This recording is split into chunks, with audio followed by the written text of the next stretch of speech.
Oke. Assalamualaikum warahmatullahi wabarakatuh.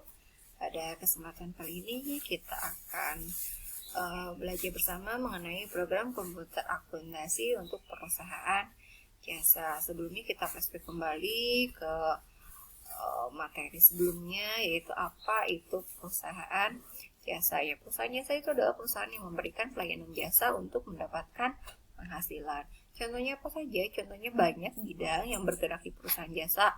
Yang pertama ada transportasi, ada reparasi, komunikasi, kemudian tempat tinggal, keahlian perseorangan, hiburan, dan profesi. Adapun ciri-ciri dari perusahaan jasa itu yang pertama, kegiatannya memberikan pelayanan jasa. Yang kedua, pendapatannya berasal dari hasil penjualan jasa. Ketiga, tidak terdapat perhitungan harga pokok penjualan. Dan yang keempat, beban operasionalnya terdiri atas beban usaha. Nah, itu ya. Sekarang karakteristiknya atau sifat dari perusahaan jasa itu sendiri itu apa? Itu ada 4 juga. Yang pertama adalah perishability, yaitu tidak dapat disimpan untuk dijual kembali. Kemudian yang kedua ada intangibility, yaitu produk yang dihasilkan tidak berwujud. Yang ketiga ada inseparability, tidak dapat dipisahkan antara produksi dan penjualan jasa. Dan keempat ada variability atau berubah-ubah. Berubah-ubah di sini adalah tergantung pemesan, konsumennya, tergantung sifatnya, tergantung waktu dan lain sebagainya. Oke, ada kelebihannya ya. Kelebihan dari perusahaan jasa adalah tidak memerlukan tempat untuk memajang atau display barang. Kemudian tidak perlu tempat juga untuk menyimpan barang. Dan tidak perlu alat angkut untuk mengirim barang kepada konsumen. Nah, adapun kekurangannya, yang pertama adalah kalau barang yang sudah dibeli itu kan tidak bisa dikembalikan kembali atau diretur. Kemudian yang kedua, kualitas jasa itu bisa diketahui kalau sudah dibeli oleh konsumen. Kalau belum dibeli ya tidak bisa gitu ya. Itu kekurangan dari perusahaan jasa. Nah, sekarang ini adalah siklus akuntansi untuk perusahaan jasa dibagi ke dalam 3 tahapan. Yang pertama adalah tahap pencatatan, kemudian tahap pengikhtisaran, dan tahap pelaporan. Untuk tahap pencatatan itu ada dimulai dari bukti transaksi, kemudian pembuatan jurnal dan posting ke buku besar.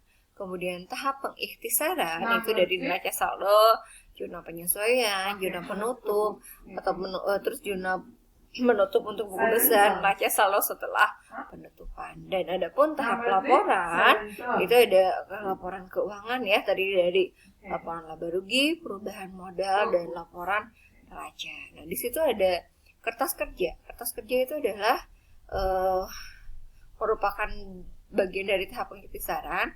Itu sebagai pembantu ya, pembantu ketika perusahaan akan membuat laporan keuangan gitu. Jadi panahnya dari kertas kerja itu langsung ke laporan keuangan gitu. Itu siklus untuk perusahaan jasa. Nah, kemudian sekarang apa sih bedanya pencatatan manual dan mayop untuk di versi 18. Yang pertama, ketika ada transaksi penerimaan kas. Ketika pencatatan manual kita kan masuknya ke kas masuk ya, ke jurnal khusus kas masuk. Kemudian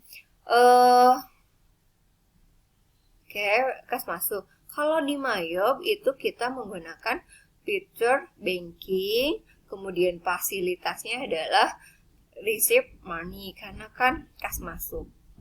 Yang kedua, kalau ada transaksi pengeluaran kas, kalau kita manual bikinnya di kas keluar.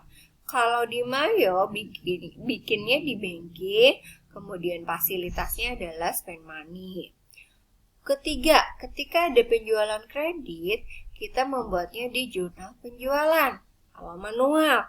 Tapi kalau misalnya di pencatatan Mayo, kita membuatnya di sales, kemudian fasilitasnya adalah enter sales.